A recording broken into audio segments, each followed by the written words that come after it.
Bismillahirrahmanirrahim.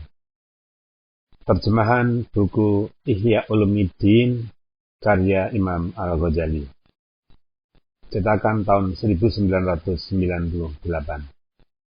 Buku jilid ke-1 mulai halaman 105. Kitab Ilmu. Lanjutan dari sebelumnya. Sesungguhnya kemasyhuran Abu Bakar radhiyallahu anhu adalah karena dia khalifah. Sedang kelebihan yang diperolehnya adalah karena suatu sir atau rahasia yang mulia di dalam hatinya.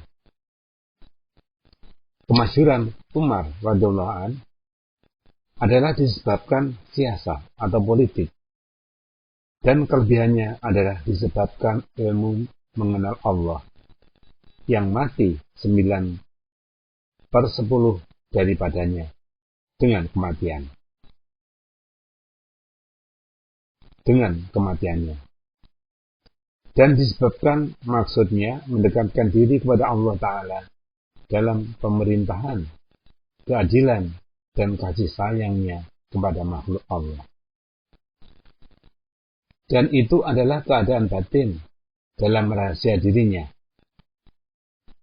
Adapun segala perbuatan zahiriyahnya yang lain, maka tergambar timbulnya dari mencari kemegahan, nama, ingin terkenal, dan gemar pada kemasyhuran itu.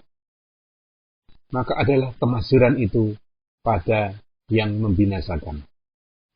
Dan kelebihan itu mengenai hal rahasia yang tidak dilihat oleh seorang manusia pun.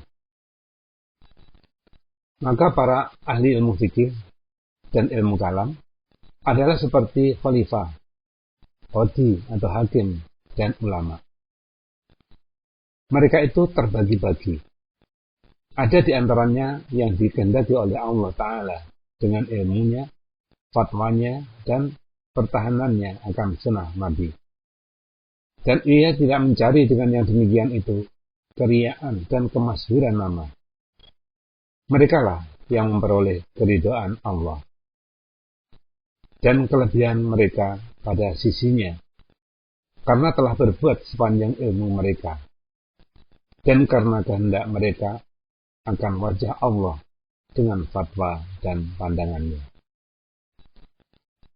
Tiap-tiap ilmu ada amal perbuatannya, yaitu perbuatan yang diusahakan. Dan tidaklah tiap-tiap amal perbuatan itu bernama ilmu.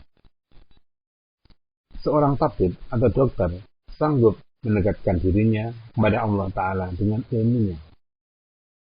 Maka ia memperoleh pahala atas ilmunya itu dari segi bahwa ia berbuat karena Allah Subhanahu wa Ta'ala. Sultan atau penguasa menjadi perantara antara sesama makhluk Allah. Maka ia memperoleh keridhaan dan pahala daripada Allah Subhanahu wa Ta'ala. Tidak dari segi pertanggungjawabannya dengan ilmu agama, akan tetapi dari segi ia mengikuti perbuatan, yang maksudnya mendekatkan diri kepada Allah Ta'ala dengan ilmunya. Bagian-bagian yang mendekatkan diri kepada Allah Ta'ala itu ada 3. Ilmu semata-mata, yaitu ilmu mukasyafah. Amal semata-mata, yaitu seperti keadilan bagi seorang raja dan perhatiannya akan kepentingan rakyat, dan yang tersusun dari amal dan ilmu, yaitu ilmu jalan ke akhirat.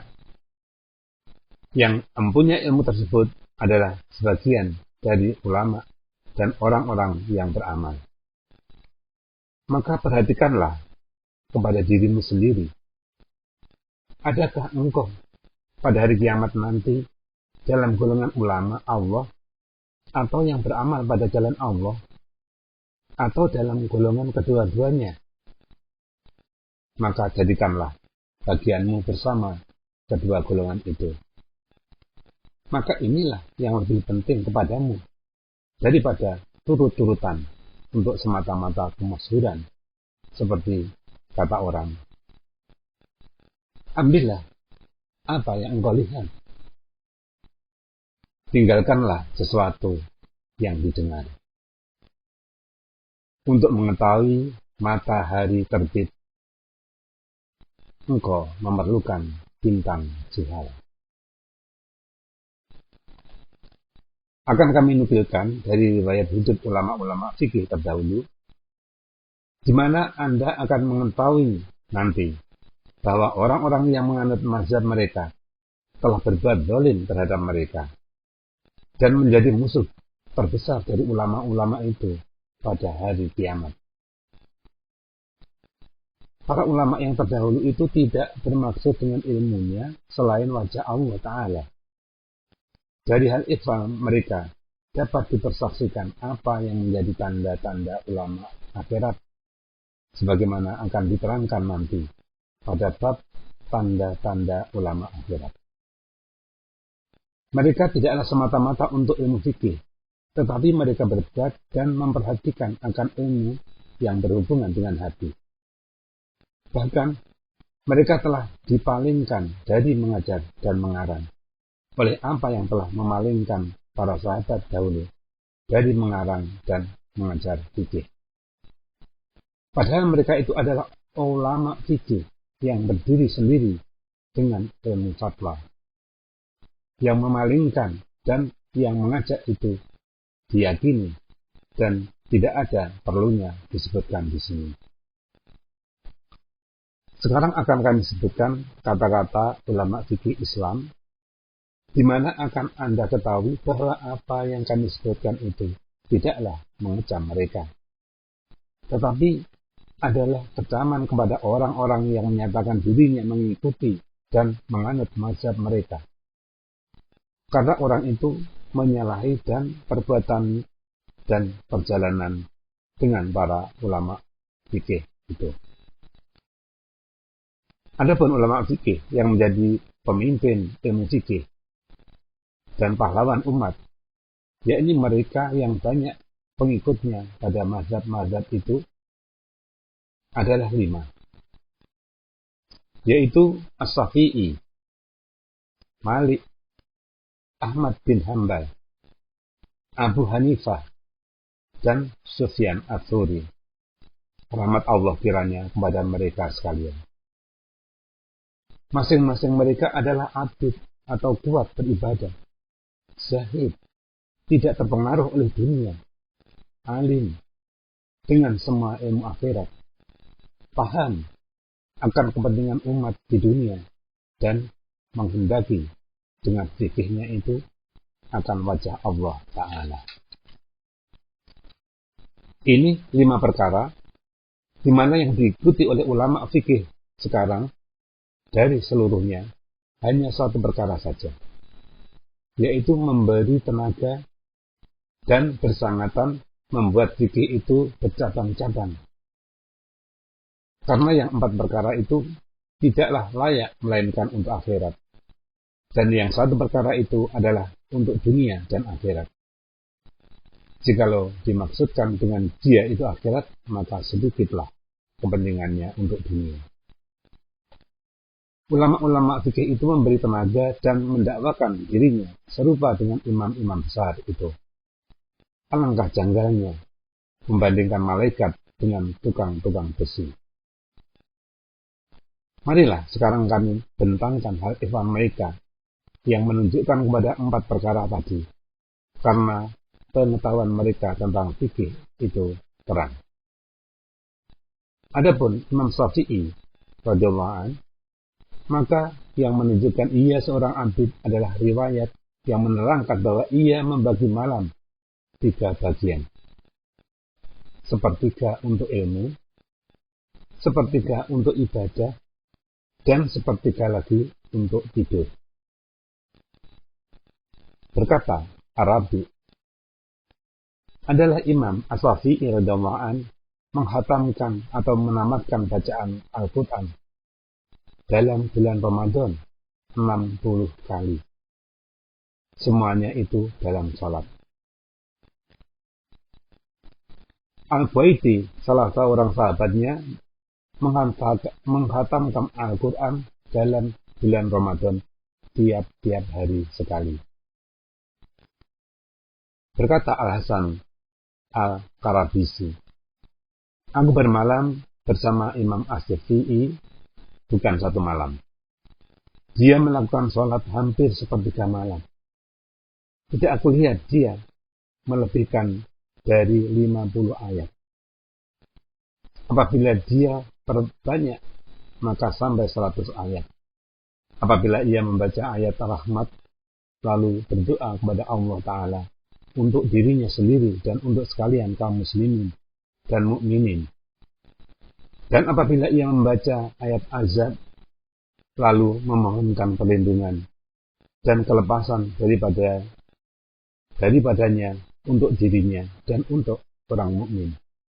Seakan-akan ia mengumpulkan harap dan bersama dengan takut. Lihatlah betapa dibuktikan oleh kependekan bacaan atas 50 ayat kepada melaut dan mendalam pemahamannya akan rahasia yang terkandung di dalam Al-Quran. Imam Asy-Syafi'i radhiyallahu anhu pernah berkata, aku tidak pernah kenyang selama 16 tahun. Karena kekenyangan itu memberatkan tubuh, mengesatkan hati, menghilangkan cerdik, menarikkan tidur, dan melemahkan orang yang kenyang itu dari beribadah. Maka dilihatlah kepada hikmahnya pada menyebutkan bahaya-bahaya kekenyangan. Kemudian mengenai kesungguhannya beribadah, karena ia meninggalkan kekenyangan itu karena ibadah. Dan pundak beribadah itu ialah menyedikitkan makan. Berkata Imam Asy-Syafi'i radhiyallahu anhu lagi, tidak pernah aku bersumpah dengan nama Allah, baik dalam hal yang benar, apalagi bohong. Lihatlah betapa hormat dan tunduknya kepada Allah Ta'ala, dan dibuktikan oleh demikian atas pengetahuannya dengan kebesaran Allah Ta'ala. Ditanyakan Imam Asy-Syafi'i radhiyallahu anhu tentang suatu masalah, maka ia diam. Ketika ditanyakan lagi, mengapa Tuhan tidak menjawab? Kiranya Allah merahmati Tuhan. Maka beliau menjawab, aku berpikir sehingga aku mengetahui mana yang lebih baik pada diamku atau jawabku. Lihatlah betapa diawasinya lidahnya. Sedang lidah itu adalah anggota badan yang paling berkuasa bagi ulama fikih dan paling payah mengekang dan menundukkannya. Dengan itu jelaslah bahwa ia tidak berkata atau diam kecuali untuk memperoleh keutamaan dan pahala. Berkata Ahmad bin Yahya bin Asy-Syabir, pada suatu hari keluarlah Imam Asy-Syafi'i radhiyallahu anhu pergi ke pasar lampu. Lalu kami ikuti dia dari belakang. Tiba-tiba ada orang yang membodohkan seorang ahli ilmu. Maka Imam Asy-Syafi'i menoleh kepada kami seraya berkata, bersihkanlah pendengaranmu dari mendengar kata-kata keji, seperti kamu membersihkan lidahmu dari mengucapkannya. Sesungguhnya si pendengar adalah sekutu dari yang berkata. Orang yang lemah pikiran melihat kepada barang yang sangat buruk di dalam wadahnya, maka ia berusaha menuangkannya ke dalam wadahnya. Kalau ditolak perkataan orang yang lemah pikiran, maka akan berbahagialah yang menolaknya, sebagaimana akan celakalah yang mengatakannya. Berkata Imam Asy-Syafi'i radhiyallahu anhu, seorang filosof menulis surat kepada seorang filosof. Di antara isinya yaitu, engkau telah mendapat ilmu, maka janganlah engkau kotorkan ilmumu itu dengan kegelapan dosa. Nanti engkau akan tinggal dalam kegelapan pada hari di mana ahli ilmu bekerja dengan nur ilmunya. Adapun zuhudnya, maka berkata Imam Asy-Syafi'i radhiyallahu anhu, barang siapa mendakwakan bahwa ia mengumpulkan antara cinta kepada dunia dan cinta kepada pencipta dunia dalam hati nuraninya, maka dia itu bohong. Berkata Al-Humaydi, Imam Asy-Syafi'i radhiyallahu anhu pergi ke Yaman bersama beberapa orang pembesar negeri. Lalu ia berangkat ke Makkah dengan membawa uang 10.000 dirham. Di luar kota Makkah dibangunnya suatu tempat tinggal. Maka berdatanglah manusia berkunjung kepadanya dan terus menetap di tempat itu sampai uang itu habis dibagi-bagikannya. Pada suatu kali, Imam Asy-Syafi'i radhiyallahu anhu keluar dari kamar mandi umum. Lalu diberikannya uang yang banyak kepada penjaga kamar mandi itu. Pada suatu kali, tongkatnya jatuh dari tangannya, lalu tongkat itu diserahkan orang kepadanya. Maka untuk berterima kasih kepada orang itu, lalu Imam Asy-Syafi'i radhiyallahu anhu memberikan uang 50 dinar. Kemurahan hati Imam Asy-Syafi'i radhiyallahu anhu adalah lebih terkenal dari apa yang diceritakan. Pangkal zuhud adalah kemurahan hati. Karena orang yang mencintai sesuatu benda akan memegangnya erat-erat, tidak ingin berpisah daripadanya. Maka tidak mau berpisah dari harta selain orang yang telah kecillah dunia pada pandangannya. Dan itulah arti zuhud. Betapa kuat zuhudnya dan sangat takutnya kepada Allah Ta'ala serta kesungguhan kemauannya dengan akhirat adalah dibuktikan oleh apa yang diriwayatkan bahwa sesungguhnya Sufyan bin Uyainah meriwayatkan suatu hadis tentang sifat yang halus-halus. Lalu pingsanlah Asy-Syafi'i radhiyallahu anhu. Maka orang mengatakan kepadanya, Imam Asy-Syafi'i telah wafat. Lalu Sufyan menjawab, jika benarlah ia telah wafat, maka telah wafatlah orang yang paling utama bagi zamannya.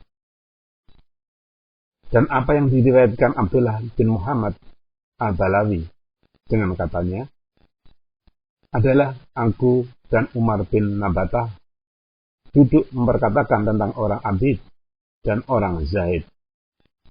Maka berkata Umar kepadaku, belum pernah aku melihat orang yang lebih warok dan lancar berbicara dari Muhammad bin Idris Al-Rafi'i radhiyallahu anhu. Aku, Imam Asy-Syafi'i dan Al-Harits bin Lubaid pergi ke Bukit Sofa. Al-Harits adalah murid As-Shalih Al-Mari. Dia memulai membaca Al-Quran. Dia mempunyai suara merdu. Lalu membaca ayat ini. Hadza yaumu la yamtiquna. Wala yu'danu lahum la ya'tadirun.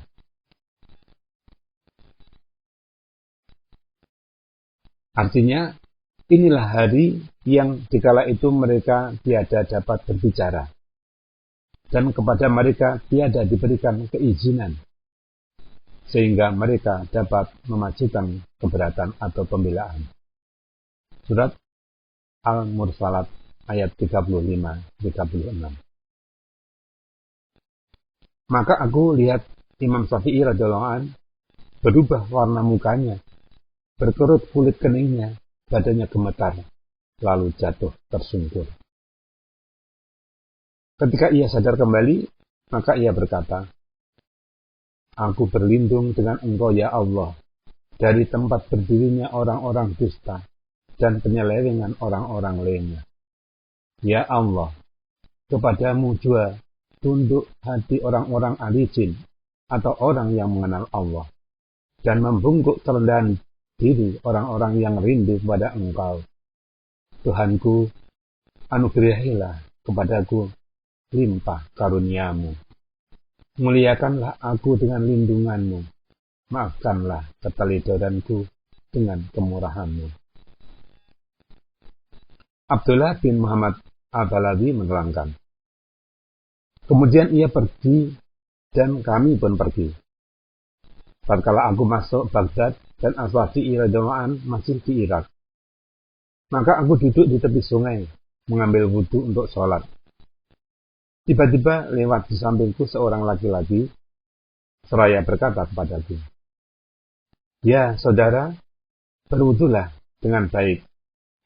Niscaya Allah memberikan kebaikan kepadamu di dunia dan di akhirat." Lalu aku menoleh. Maka tiba-tiba aku dengan orang yang diikuti oleh orang ramai.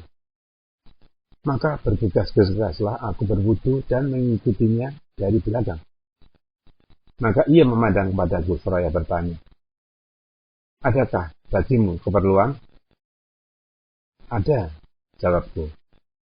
"Ajarilah aku sedikit dari pengetahuan yang dianugerahkan Allah kepadamu."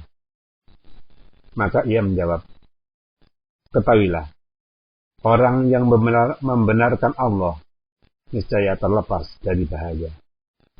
Orang yang sayang kepada agamanya niscaya selamat dari kehinaan.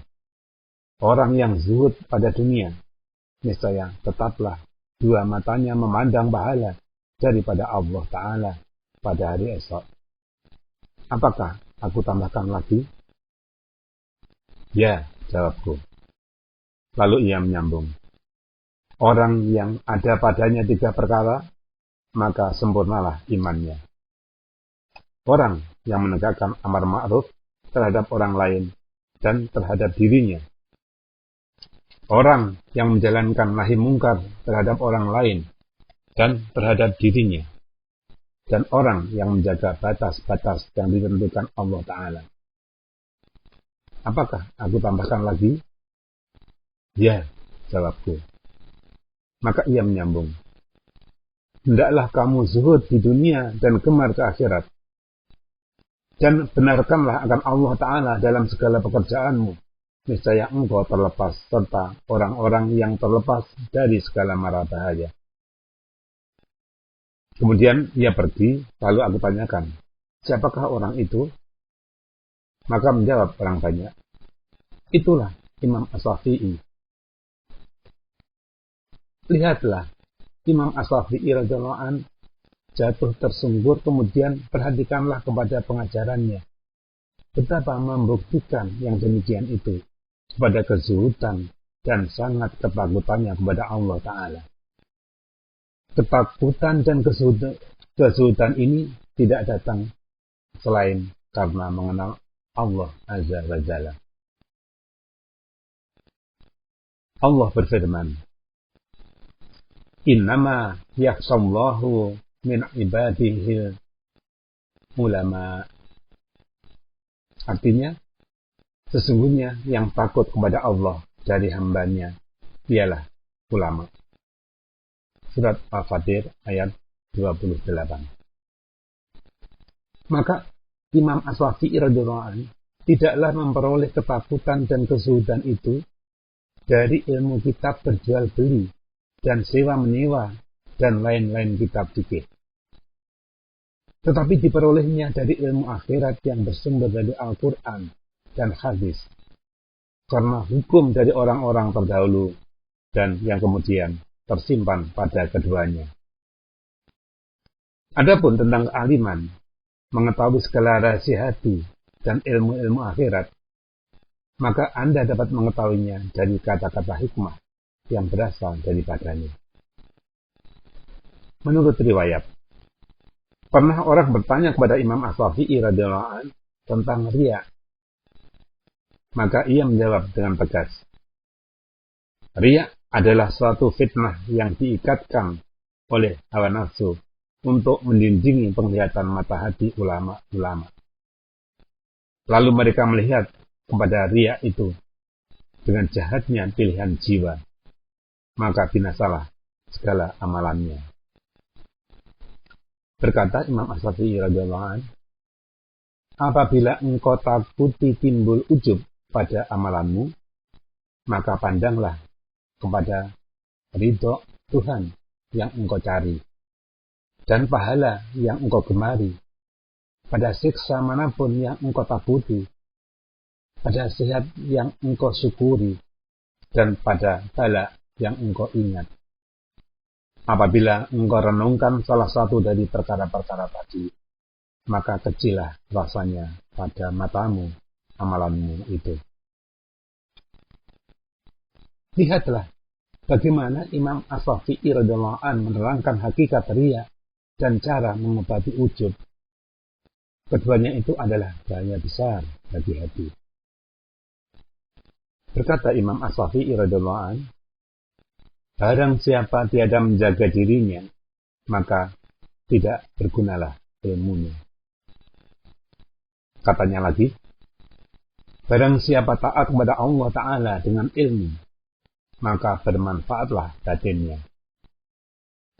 Katanya lagi, tiada seorang pun melainkan mempunyai yang dikasihi dan yang dimarahi. Apabila ada seperti demikian, maka hendaklah engkau bersama golongan orang yang taat kepada Allah Ta'ala. Diceritakan bahwa Abdul Qadir bin Abdul Aziz adalah seorang soleh yang warok. Dan ia bertanya kepada Imam Asy-Syafi'i radhiyallahu anhu tentang masalah warok itu. Dan Imam Asy-Syafi'i amat suka menerima kedatangannya karena waroknya. Maka pada suatu hari bertanyalah ia kepada Imam Asy-Syafi'i radhiyallahu anhu, manakah yang lebih utama? Sabar atau diuji atau diberi keteguhan hati? Maka menjawab Imam Asy-Syafi'i radhiyallahu anhu, diberi keteguhan hati adalah derajat nabi-nabi. Dan tidak ada keteguhan hati itu selain sesudah diuji. Apabila diuji, maka bersabar. Apabila sudah bersabar, maka teguhlah hati. Tidaklah engkau lihat bahwa Allah Ta'ala menguji Nabi Ibrahim alaihissalam. Kemudian ia memberikan ketetapan hati. Ia menguji Nabi Musa alaihissalam. Kemudian ia memberikan ketetapan hati. Ia menguji Nabi Ayub alaihissalam. Kemudian ia memberikannya ketetapan hati. Dan ia menguji Nabi Sulaiman alaihissalam. Kemudian ia memberikan ketetapan hati dan menganugerahinya kerajaan. Maka ketetapan hati itu adalah derajat yang paling utama. Berfirman Allah Ta'ala, kadzalika makkanna li Yusufa fil ard.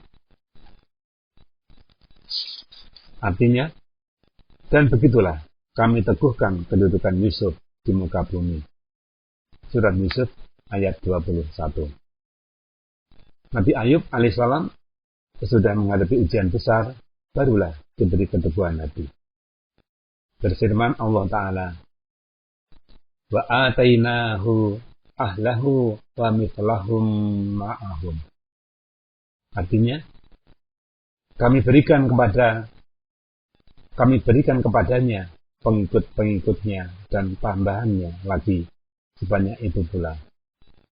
Surat Al-Anbiya ayat 84. Kata-kata tersebut dari Imam Asy-Syafi'i radhiyallahu anhu menunjukkan betapa melaut pahamnya akan rahasia yang terkandung dalam Al-Quran dan penglihatannya tentang kedudukan orang-orang yang menuju Allah Ta'ala, baik nabi-nabi atau wali-wali. Semuanya itu adalah dari ilmu akhirat. Ditanya kepada Imam Asy-Syafi'i radhiyallahu anhu, bilakah seorang itu dipandang alim? Ia menjawab, apabila ia yakin pada suatu ilmu, lalu diajarinya ilmu itu.